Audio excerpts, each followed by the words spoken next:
I'm here with Alex Steed of Al's Laundry, and I'm just going to ask him a few questions about his business. So, Al, going into entrepreneurship class, what did you think and how did you feel? Going into the class, I was curious as to what I could do as an entrepreneur. I mean, I've never really had anything to do with this type of way of thinking, so I was interested on how I need to go about an entrepreneurial mindset. And what was your next question? What was your And, second and, part? and how did you feel? Were you confident going in? Were you scared, nervous? I was definitely a little nervous, not going into the class, but finding a business choice. I remember before in the winter break talking with my parents on what I should do, and it ended up being a lot of just like kind of joking around and messing around, like what I could do. And I had a bunch of ideas. I wasn't sure what I should do, but all in all, it was a little nerve wracking going in and just making sure I had a nice business that I could thrive on. Awesome. Let's cut straight to week one and your first initial business idea that was not Al's Laundry. Can we go into that? That was golf tees, and what I was gonna do was, while they already have these unbreakable golf tees with bristles on top, what I was gonna try and do is personalize them and make them Clark related, or try and find something where the Clark people enjoy and see like if I could find customers with the golf business. And what I found was, well, there's not a golf team, there's not a club golf team here. I've only seen only a couple kids with golf hats on, and I didn't think that that was the right business. And also, high investment was going to have to be made, and I didn't want to have to invest a lot of my money. So I wanted a business where I could just slowly make a profit on it. And the golf tees was I did not think was a good idea to start out on. And so you pivoted to Al's Laundry. Tell me how this happened and how you got into your I business. pivoted to Al's Laundry for a couple of reasons. One, the number one reason is my Nick Carino, who's also in the class, a part of the Legend Clothing brand. He asked me if I could do his laundry for a couple bucks. It might have been four, maybe five. I was like, yeah, sure. I needed the money. I needed the cash or something for something, and I decided that would be a good idea to just do it. And then he had the idea of, because he was also in the class, oh, why don't you just do this as your business? So I decided, yeah, that'd be great. Why not choose it as my business?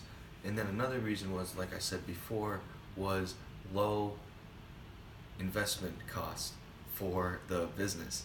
And I didn't have anything where I needed to pay for. All I needed was um, laundry detergent and dryer sheets, and the washing drying service was already provided for me.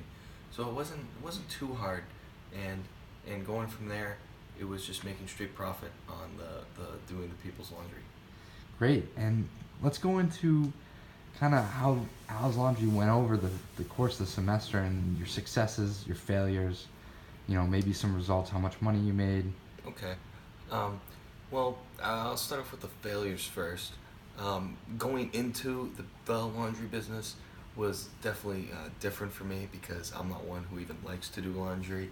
My mindset was, well, if I'm earning a paycheck doing it or earning just cash from it, it's going to be an easy thing to do. So, finding the passion for doing laundry definitely wasn't there. That's something that I would like to work on, but earning the money and having a fun way of going about my business was definitely something that came off as a failure, but then having fun with it made it a success.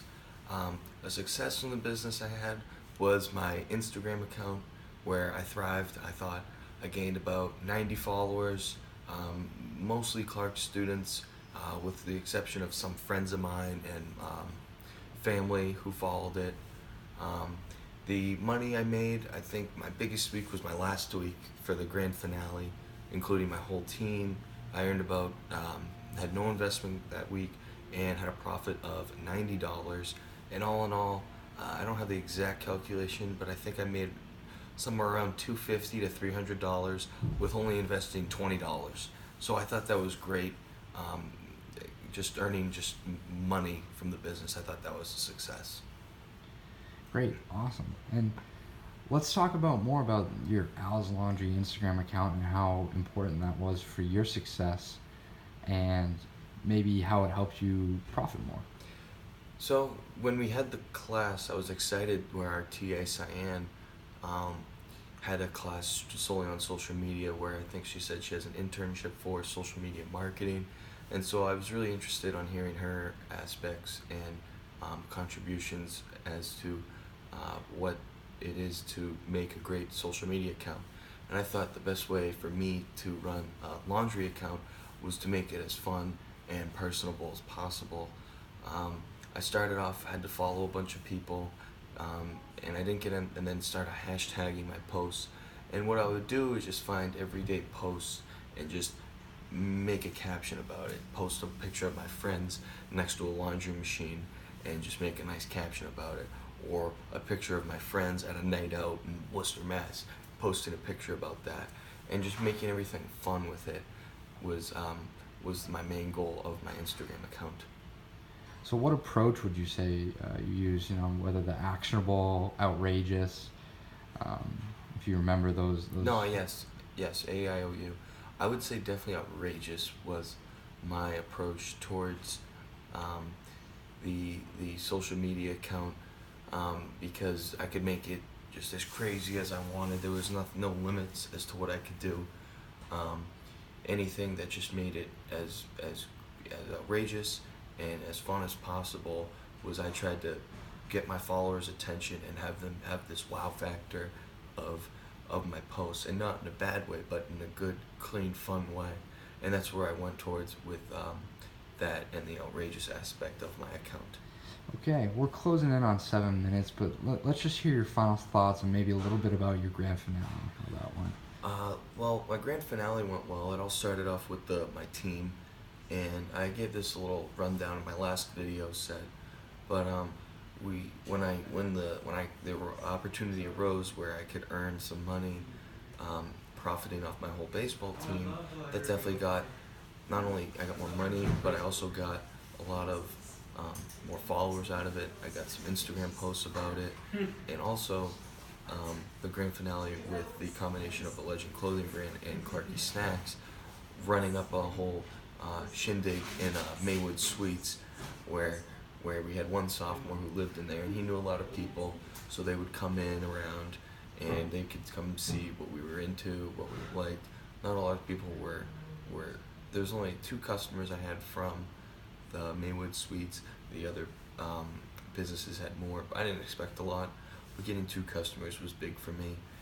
I didn't know them personally, so I thought that earning those 2 extra customers was big for my grand finale. And final thoughts on the entire project. Final thoughts on the whole business. It was definitely a road. Going in from class, I think what I liked mostly about the class was pitching in front of people and just being able to talk and understand what it is to sell, and it's not just selling and showing up your money, but it's having these outrageous plans and these actionable plans, and not trying to sell your product, but trying to get people to show you what you're about personally, and showing that your business can help them and not just making you $1. Awesome. You heard it here from Al's Laundry. Thanks, Al. Thank you.